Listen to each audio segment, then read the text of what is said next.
Assalamualaikum warahmatullahi wabarakatuh. Salam sejahtera. Alhamdulillah. Nahmadu wa nusalli ala rasulil karim.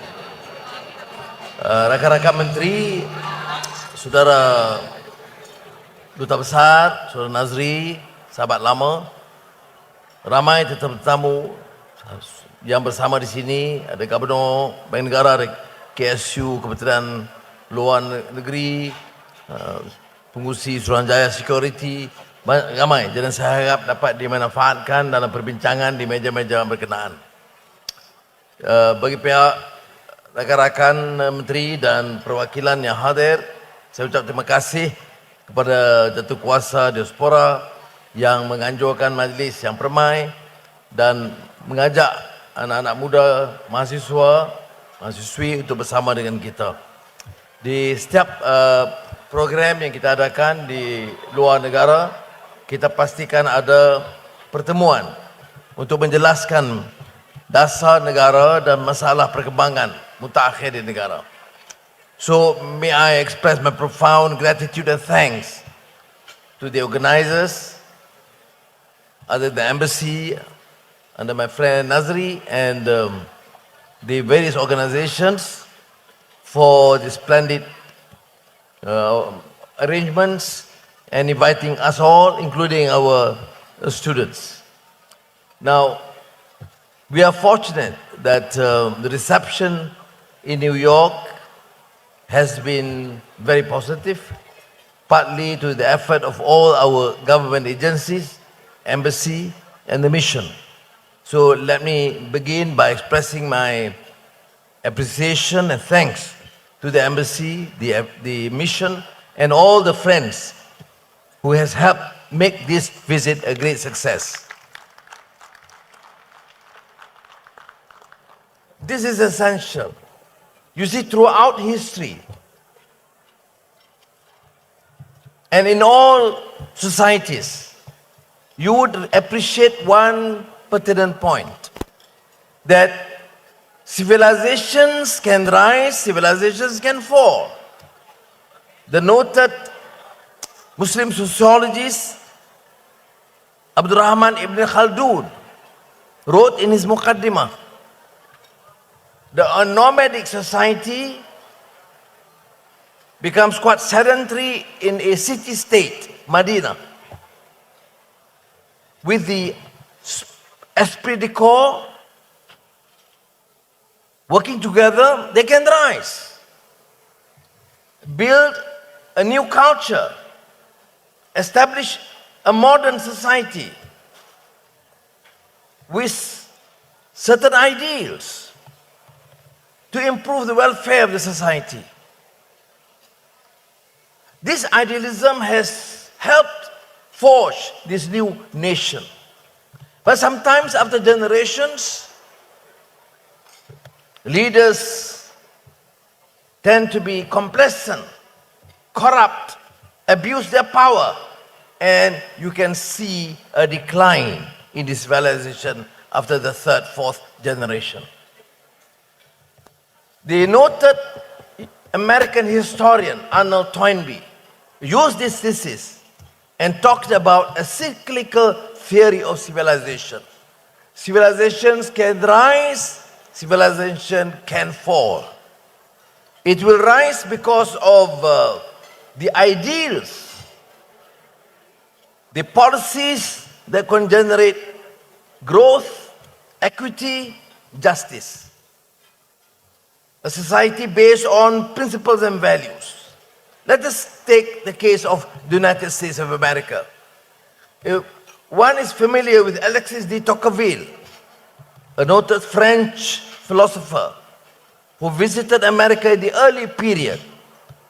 He wrote a wonderful, should I say, a compelling case to defend the fabric of the original fabric of the American society. His book entitled Democracy in America. Now, Alexis de Tocqueville's thesis essentially say that the origins of the new American state is based on strong core values of freedom, of justice, of independence. And it stems from a clear conviction, and that is stemming from the habits of the heart. It's important. The habits of the heart, the habits of the heart of the society. They cherish freedom, that give meaning to the state through good values, meaning of justice. That's why in the early period, you find this society wanting independence from the colonial British and emerge as a cohesive force. Why? Through the habits of the heart. They want freedom.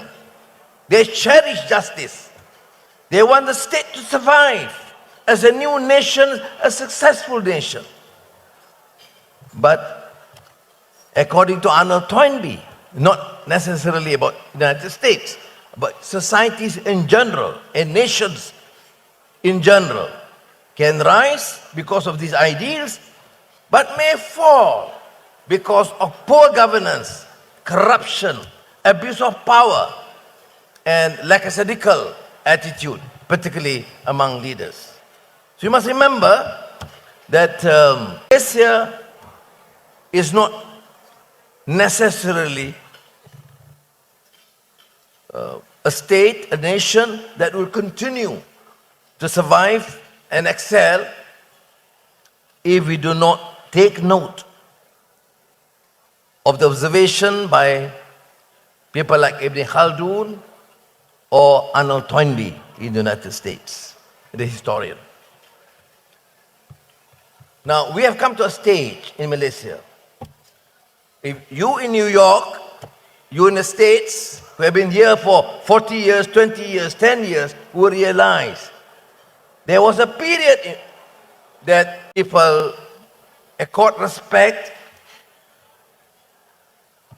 and confidence to this new emerging country named Malaysia. Then there was a period that Malaysia was known to be a corrupt nation, a nation with leaders who squandered wealth. That is the perception. Maybe right, maybe partly right, maybe true, may not be true, but the perception was pervasive among fund managers, investors, potential investors in this country. Notwithstanding what they say, I would suggest this. We together, we Malaysians, be it those living in Malaysia or here, the diaspora, must realize, must seize this opportunity. Let us begin anew. Let us prove that Malaysia can succeed.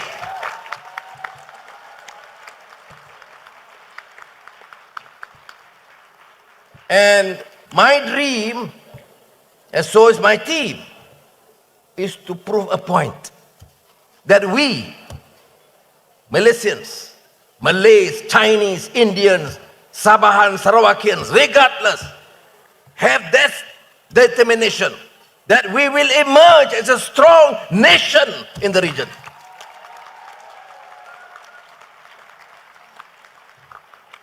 But we must start with this clear position.